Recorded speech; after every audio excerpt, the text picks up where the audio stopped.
चाहिए और इनके जो मृतक शरीर है उसको सम्मान तक पहुंचाया जाना चाहिए। उससे पहले आर्मी के लोग जो शहीद हो जाते थे उनके कपड़े तो आ सकते थे, लेकिन उनका जो पार्थिव शरीर होता था उसको हम लोगों के बीच तक नहीं लाया जाता था, उसका अंतिम संस्कार वही कर दिया जाता था। तो नेताजी ने जो मांग रखी, उस समय तत्कालीन वित्त मंत्री जॉर्ज फर्नांडिस थे, उन्होंने मना किया कि ऐसा नहीं नेताजी हो पाएगा। तो नेताजी बहुत तो हम लोगों के शुभचिंतक थे, वो क्रोध में आके बोले कि अगर ऐसा नहीं हो सकता तो मैं इस सभा में कोई हिस्सेदारी नहीं करता हूँ और आपको जैसा दिखाई दे वैसा करें, लेकिन अगर इस सभा में मुझे बैठना है तो सिर्फ और सिर्फ यही होना है कि एक शहीद सैनिक को 15 लाख रुपया दिया जाना है और उसके पार्थिव शरीर को बड़े सम्मान के साथ घर तक पहुंचाया जाना है। क्या हुआ? परिस्थितियां थी इस तरह की, नेताजी ने समझौता किया, तब 7.5 लाख रुपए आधे रुपए में बात टूटी, तब पैसा उतना दिया जाने लगा। उससे पहले कुछ नहीं पूछा जाता था और आज वही लोग फिर इकट्ठे हो गए और इकट्ठे होकर उनकी जो सरकार चल रही है वो तो मेरी समझ से, जैसा अभी मिस्टर खरे ने कहा है, ये तो सेना को ही खत्म कर रहे हैं, सेना रहेगी नहीं। और आप बताइए जब सुरक्षा की प्राचीन नहीं रहेगी देश कैसे रहेगा? और देश रहेगा भी क्या? देश को बेचना शुरू कर दिया इन्होंने। सब अंग्रेज देश के गुलाम थे, तो काले जमानों से आ गए, इन्होंने देश के टुकड़े कर डाले, देश में कुछ रखा नहीं है, देश को बर्बाद कर दिया। नौजवान बर्बाद, किसान बर्बाद, सैनिक बर्बाद, अध्यापक बर्बाद, सब बर्बाद है। लेकिन बात क्या है कि हम उसमें चिंतन नहीं कर रहे। महीना आया, जाकर के उसमें 5 किलो गेहूं पकड़ा दिया, बड़े आराम से हम गीत गाते हुए मोदी के चले आ रहे हैं। पता नहीं क्यों हमारा मोल इतना गिर चुका। क्या मेरा मोल केवल 5 किलो गेहूं का ही है? मैं इस देश का नौजवान नागरिक हूँ, इस देश की हिस्सेदारी नहीं करनी है तो 5 किलो गेहूं को तिरंजलि क्यों नहीं देते?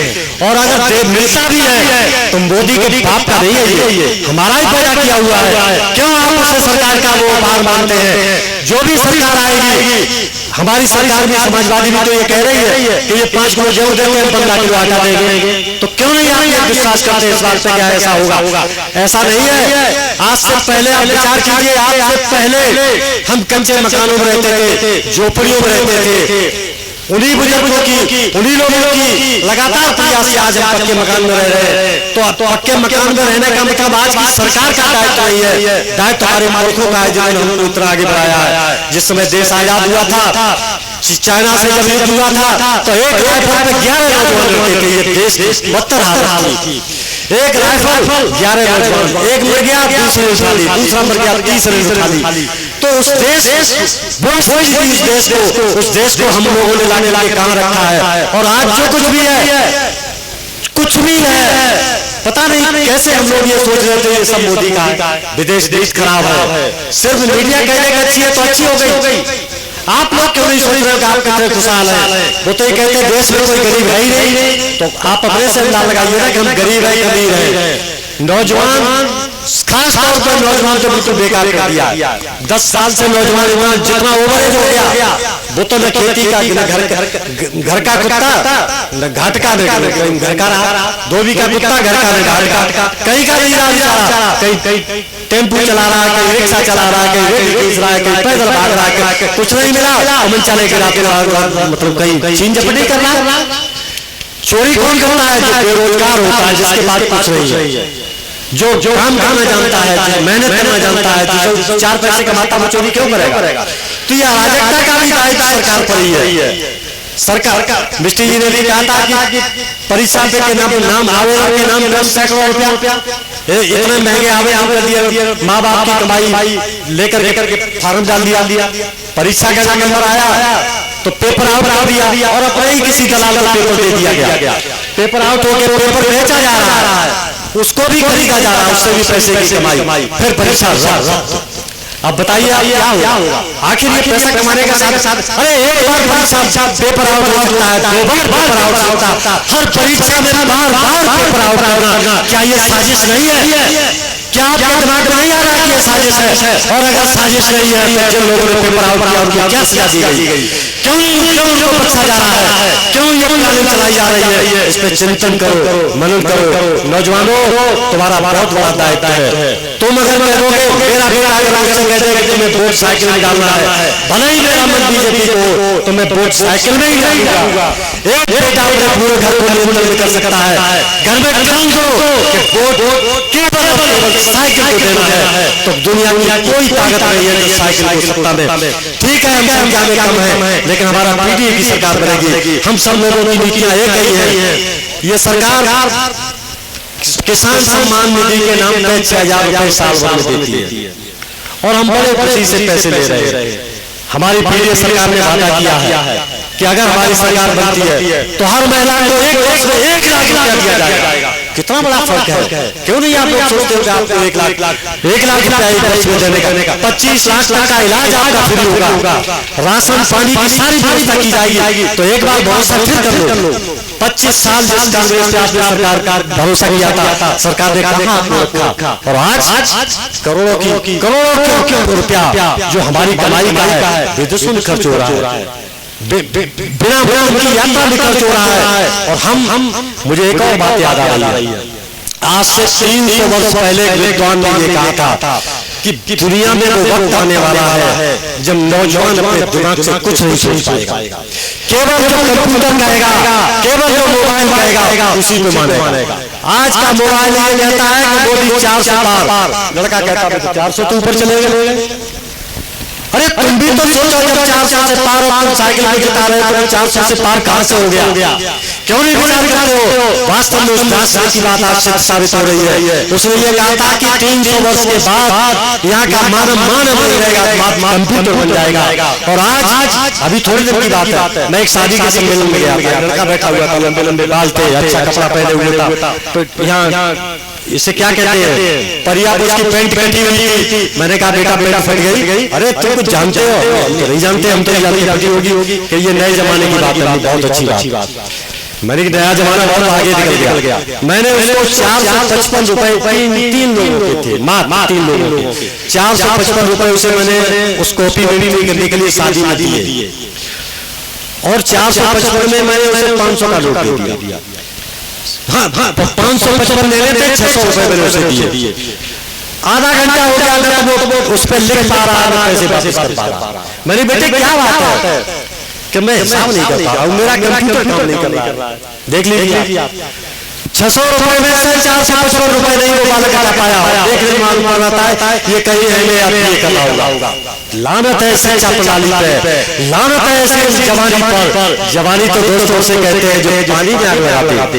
मैं तो बुरा हो गया, मैं जब जवान था तो पानी में आग लगाने का हौसला रखता था। देखा होगा आपने, मैंने हर पानी में आग लगाने की कोशिश की, और मैं आज भी नौजवान से चाहता हूँ पानी में आग लगा दूं।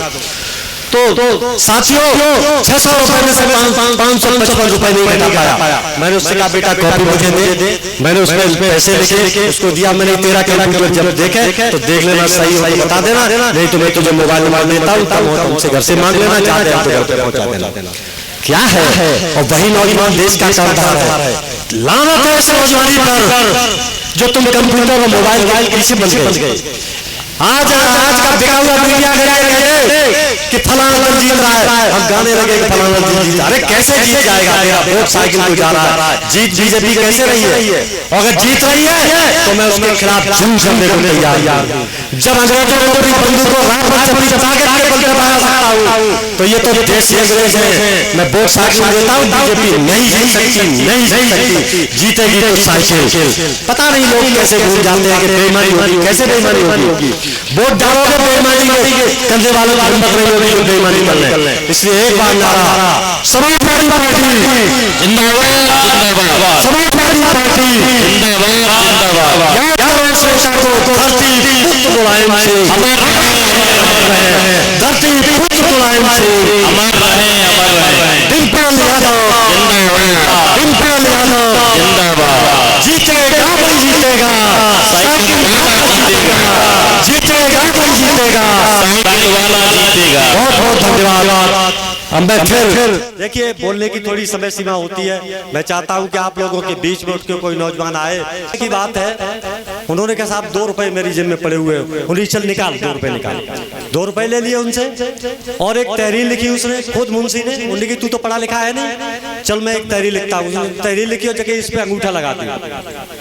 चौधरी साहब ने देखा कि अब मैं चूंकि उत्तर प्रदेश का मुख्यमंत्री हूँ और परीक्षा करते करते परीक्षा भी पूरी हो गई है, तो मुझे अब असली फॉर्म में भी आना चाहिए। तो उन्होंने फिर तब भी बहुत सादी कहा कि नहीं मैं दस्तखत कर लेता हूँ। उन्होंने कहा अरे बुढ़ा तू कहाँ 1-1.5 घंटा लगाएगा, दस्तखत उल्टे सीधे कराएगा, चल अंगूठा लगा। लेकिन नहीं, कागज दीजिए। उन्होंने कागज लिया, तहरीर पे जब दस्तखत करने बैठे तो उन्होंने लिखा चौधरी चरण सिंह मुख्यमंत्री उत्तर प्रदेश सरकार। इतना लिखने के तत्काल बाद वो वहां से जो सीट थी उस पर बैठ गए, क्योंकि जब असली रूम में आ गए तो मुख्यमंत्री को सीट पे बैठ जाना चाहिए, नीचे पैरदान पे नहीं पड़े रहना चाहिए। जब पूरा थाना हक्का बक्का, देखा गया ये क्या बवाल हो गया। एक मुख्यमंत्री से मैंने किस भाषा में बात की तो उन्होंने कहा मैं उत्तर प्रदेश का मुख्यमंत्री चौधरी चरण सिंह हूँ, मैं अपनी कानून व्यवस्था की समीक्षा करने निकला था। तत्काल उन्होंने डीएम एसएसपी को फैक्स भिजवाया, उन्होंने कहा बुलाया जाए। उनको बुलाया गया। डीएम साहब ने कहा कि साहब क्या बात है कि यहाँ तो ये स्थिति खराब है, यहाँ तो ये सबसे पहली बात यहाँ का थानाध्यक्ष पद ही बेकार है, क्योंकि थानाध्यक्ष से जब मिले तो वो ये कह रहा है कि मुंशी से मिलो जाकर के। तो मुंशी जब पूरा थाना चला रहा तो थानाध्यक्ष किस बात का, जबकि ये अध्यक्ष है। सबसे पहले थानाध्यक्ष को हटाओ यहाँ से। बहरहाल उन्होंने पूरा थाना टर्मिनेट किया। लोगों ने कहा भी कि साहब सबकी गलती नहीं, उनकी सबकी गलती है, कोई बचा नहीं इसमें। टर्मिनेट किया गया था। उस गुरु के शिष्य थे माननीय नेताजी ने भी जीवन भर ईमानदारी का ही काम किया है, ईमानदारी से ही उन्होंने काम किया है। वो बात अलग है कि हम उनका बखान नहीं कर सकते हैं, और अगर हम करते हैं तो आप हम पे लांछन लगा सकते हैं कि आप जातीयता के नाते से किसी और नाते से उनका बखान कर रहे हैं, लेकिन वो वास्तव में ईमानदारी से चले। मैं ऐसे महान नेता को, उस पुण्य आत्मा को बार बार नमन करता हूँ, बार बार नमन करता हूँ। साथियों, ये बीजेपी रोज मीडिया में कहती है कि हम लोग आजाद, हमारा देश आजाद, और आजाद गुलामी से नहीं, कंगाली से आजाद। हम सब गरीबी रेखा से ऊपर चले गए, सब अमीर हैं, सबको गैस का कनेक्शन दे दिया गया, सबको बिजली का कनेक्शन दे दिया गया, लेकिन बिजली का बिल नहीं दे पा रहे हैं। निःशुल्क बिजली का कनेक्शन कह के बिजली का कनेक्शन दिया गया, उसके बाद कनेक्शन की कीमत हर बिल में 50-50 रुपए बढ़ के आने लगी। क्या है मामला, समझ में नहीं आता। कहते कुछ करते कुछ। एक और नई साजिश हो रही है, अब तो आपको पानी भी फ्री नहीं मिलेगा। इस कुदरत ने हवा, पानी, ये सब कुछ हमें फ्री दिया है, सरकार ने सबसे कंजे में ले लिया। पानी के लिए सड़कें तोड़ डाली, पानी के नाम पे टंकियां मरा दी। एक अभी बहुत दिन पहले एक आदमी मिला था, उसने कहा प्रधान जी आपके यहाँ टंकी बन रही? मैंने बन तो रही है। मैंने आपके यहाँ, मेरे यहाँ से 4 वर्ष पहले बनी थी। तो मैंने उससे पूछा, मैंने कैसी चलती है? बारी की मात्र 2 महीने चली थी। 2 महीने के बाद आज 4 वर्ष हो गई, दोबारा उसमें पानी नहीं आया। तो मैंने फिर टंकी सब खत्म, पाइप सब उखाड़ के फेंक दिए। क्या होगा उनका जब 4-4 साल कौन इंतजार करेगा? वही आपके यहाँ होने जा रहा है। और मेरे की बिल लगातार आ रहा है। टंकी नाम की चीज नहीं, पाइप नाम की जमीन में कोई चीज नहीं, पानी का बिल आ रहा है। नहीं देते, आरसी काटी जा रही है। वहां से तहसीलदार, नायब तहसीलदार, पुलिस फोर्स लेके आता, चलिए वहां बैठा लिया, पैसे दो, नहीं तो यहाँ बैठे रहो। तो वो सब हो रहा है। इन्हें तुम्हें कुछ फ्री नहीं, जो प्रकृति ने हमें दिया फ्री, उसको भी इन्हें छीन लिया। अब तो सिर्फ एक ही चीज और बकाया रह गई है। अगर फिर सरकार बनी तो अब कहना नहीं चाहिए, केवल मार बची हम लोगों की, बाकी तो सब कर्म हुई है। इसलिए इसको थोड़ा समझिए। तो तुम्हारी फाइलों में गांव का मौसम गुलाबी है। अरे मोदी, आवाज तो नहीं पहुंचेगी क्योंकि वो इतने सुरक्षित हैं और इतने घेरे में हैं कि अगर उनके पास तक पहुंचेगी तब भी नहीं पहुंचेगी, लेकिन हम कोशिश करते हैं।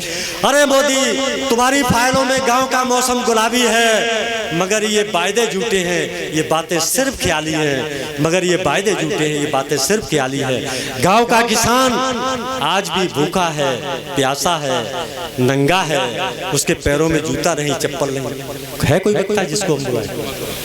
हाँ, मैं अशोक जी से अनुरोध करूंगा